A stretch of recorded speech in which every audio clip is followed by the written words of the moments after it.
किसी के काम जो आए उसे इंसान कहते हैं, पराया दर्द अपनाए उसे भगवान कहते हैं। तो मैं आपको बता रहा था कि 4 आश्रम मुख्य होते हैं, यही बात थी ना। आइए, एक आश्रम से लास्ट आश्रम है संन्यास आश्रम, जिसका टाइम वेद ऋषियों ने बताया 75 साल से 100 साल की। लेकिन विचारवान कहते हैं 75 साल की उम्र तक पहुंचते पहुंचते 75% लोग तो मृत्यु को प्राप्त हो जाते हैं, तो संन्यास क्या लेंगे। और 75 साल के पश्चात उम्र ऐसी नहीं रह जाती है जो संन्यास में कुछ आगे बढ़ सके, क्योंकि ये संन्यास भी ये व्यर्थ का आश्रम नहीं है, इसमें बहुत जिम्मेदारी, आपसे ज्यादा जिम्मेदारी मेरी है। आप ये मत समझना साधु हो गए फोकट हम घूम रहे हैं, फोकट वोकट नहीं, इसमें बहुत जिम्मेदारी है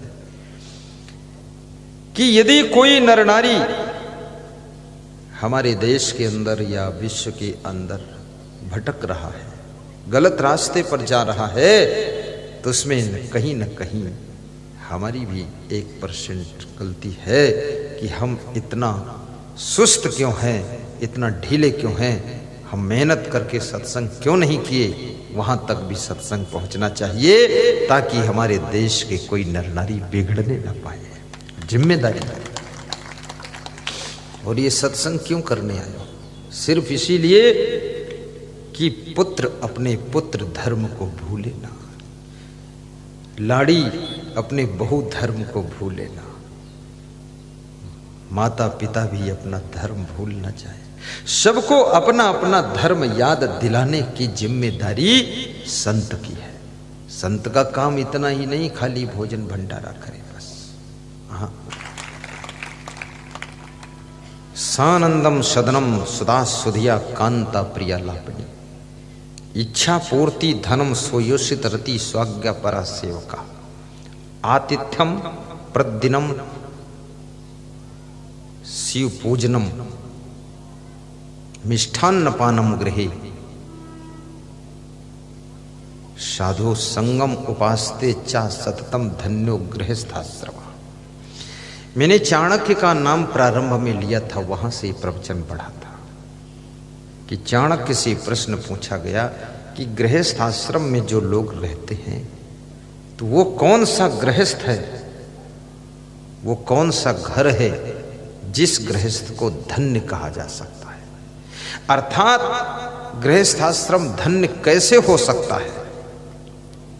तो चाणक्य कहते हैं सानंदम सदनम। एक एक बात अमूल्य चाणक्य कह रहे हैं, बस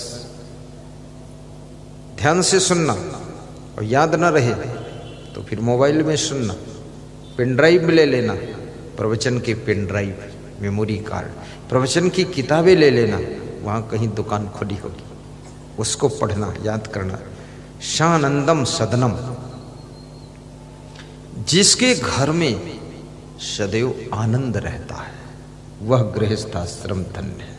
जिसके घर में कले कलेश रहता, लड़ाई झगड़ा रहती, उलझन रहती है, तनाव रहता है, वो गृहस्थाश्रम धन्य नहीं। जिस घर में आनंद ही आनंद बरस रहा है, आनंद ही आनंद बरस रहा बलिहारी ऐसे सदगुरु की, जहां किसी गुरु की कृपा बरस रही है, सुंदर स्वभाव है, आनंद आ रहा है, ऐसा घर धन्य होता है। आपका घर भी सुंदर होना चाहिए, लेकिन घर में रहने वाले लोग भी सुंदर होना चाहिए। और जो सुंदर लोग रह रहे हैं उनका स्वभाव, चरित्र, विचार, वाणी भी सुंदर होना चाहिए, उनके कर्म सुंदर होना चाहिए। केवल घर सुंदर होने से शांति नहीं मिलेगी, घर वाले भी सुंदर होना चाहिए। और घर वालों के केवल सुंदर होने से शांति नहीं मिलेगी, कृपया उनका स्वभाव भी सुंदर हो, चरित्र भी सुंदर हो, तब आपके घर में शांति और आनंद आता रहेगा। सानंदम सदनम सुतास्त सुधिया। और जिस गृहस्थ के लड़के बुद्धिमान हैं, आज सुबह वीरेंद्र दुबे कह रहे थे जगदीश सिंह चौहान के 2 बच्चे हैं, राजेंद्र और महेंद्र। दोनों ने अपने पिताजी को फ्री कर दिया है, पूरा कारोबार ठीक से संभाल लिया है। लड़के बुद्धिमान, सब कारोबार संभाल ले। जिस गुरु के शिष्य बुद्धिमान हैं वो गुरु को आनंद ही आनंद रहता है, और जिस गुरु को मूर्ख शिष्य मिले सब उल्टा पुल्टा काम करते हैं, वो गुरु भी असमंजस में रहेगा। और जिस माँ बाप को मूर्ख बेटा बहू मिले, जहां बाल्टी रखना चाहिए वहां रजाई रखते हैं, और जहां घड़ी रखना चाहिए वहां लोटा रख देते हैं। उलुल जुलुल सामान है। कितने घरों में मैं देखता हूं घर अच्छा है और बेड अच्छा है, और बेड पर गद्दा अच्छा है, और गद्दे के ऊपर चादर अच्छी, तकिया अच्छी, लेकिन सब उलझा पड़ा है। लगत है मां जानवर सब उलझिन है, रौंदिन है। कोई ठीक ठाक नहीं है, सब उलझ पुलझ के रौंद फौंद के और सब गंदई लोग गंजेड़ बना देंगे, कोई सुधारने वाला नहीं। चादर भी टेढ़ी बिछी है। सेटिंग करे। बुद्धिमान बहू होगी, बुद्धिमान स्त्री होगी तो आपके घर के सामान की सेटिंग रहेगी। और बुद्धिमान भी है लेकिन यदि आलसी है तो भी सेटिंग नहीं रहेगी। पुरुषार्थी भी होना चाहिए।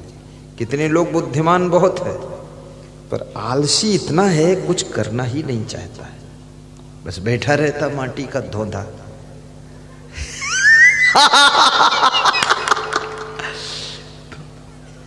आलस्य को भी हटाइए।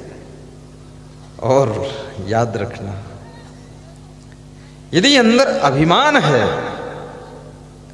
तो भी आदमी कार्य नहीं कर सकता है। बुद्धिमान है और अभिमान है तो कार्य नहीं करेगा, क्योंकि अभिमान कार्य करने से रोकता है कि झाड़ू लगाओगे तो अपनी इज्जत का क्या होगा। लेकिन सोचना चाहिए, भगवान श्री कृष्ण ने गौएं चराया था तो उनकी इज्जत का क्या हुआ। गौएं चराकर भगवान बन गए। राम ने वशिष्ठ के आश्रम पर जाकर लकड़ी तोड़कर लाते थे, गाय को स्नान कराते थे, तो राम भगवान बन गए। और तुम झाड़ू लगा दोगे तो तुम क्या कहीं नीचे गिर जाओगे, तुम महान बन जाओगे। अपने घर के सभी कार्यों को हंसते हंसते कीजिए, प्रेम से कीजिए।